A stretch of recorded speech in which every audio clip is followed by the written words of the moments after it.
In the early 20th century, a cataclysmic event altered the course of human history. The year was 1939. Tensions simmered and broiled over in Europe, eventually culminating in what we now call the Second World War. This conflict, lasting from 1939 to 1945, involved over 30 countries and resulted in an estimated 70 to 85 million fatalities. The war began with Germany, under the leadership of Adolf Hitler, invading Poland. Hitler's aggressive foreign policies and expansionist ideology were among the primary causes of the war. Britain and France declared war on Germany in response to the invasion, marking the start of a conflict that would spread across the globe. The year 1940 brought with it a wave of German victories. Denmark, Norway, the Low Countries, and France all fell to Hitler's forces. Britain stood alone against the Nazi onslaught, enduring the Battle of Britain and the Blitz. Meanwhile, Italy under Benito Mussolini joined the war on Germany's side, hoping to establish a new Roman Empire. In the Far East, Japan had been waging war against China since the mid-30s. In 1941, Japan attacked the United States naval base at Pearl Harbor, propelling the U.S. into the war.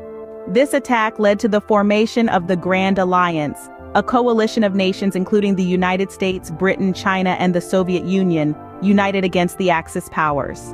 The tide of the war began to turn in 1942. The Axis powers experienced significant defeats at El Alamein in North Africa, Stalingrad in the Soviet Union, and Midway in the Pacific. The Grand Alliance pressed their advantage, launching a series of successful campaigns against the Axis powers in Europe and the Pacific. In 1944, the Allies launched a massive invasion of Europe known as D-Day.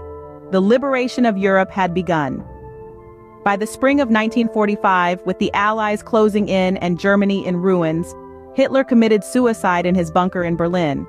Germany surrendered soon after. In the Pacific, the war raged on. The United States dropped atomic bombs on the Japanese cities of Hiroshima and Nagasaki in August of 1945. Japan surrendered, marking the end of World War II. The aftermath of World War II was profound and far-reaching. The world had witnessed the devastating power of nuclear weapons. The United Nations was established to foster international cooperation and prevent future conflicts. The Cold War began, setting the stage for a new kind of conflict, a war of ideologies between the United States and the Soviet Union. In the end, World War II was a conflict of unprecedented scale and devastation. It reshaped the world, setting the stage for the second half of the 20th century. The echoes of this war still reverberate today, a stark reminder of the consequences of global conflict.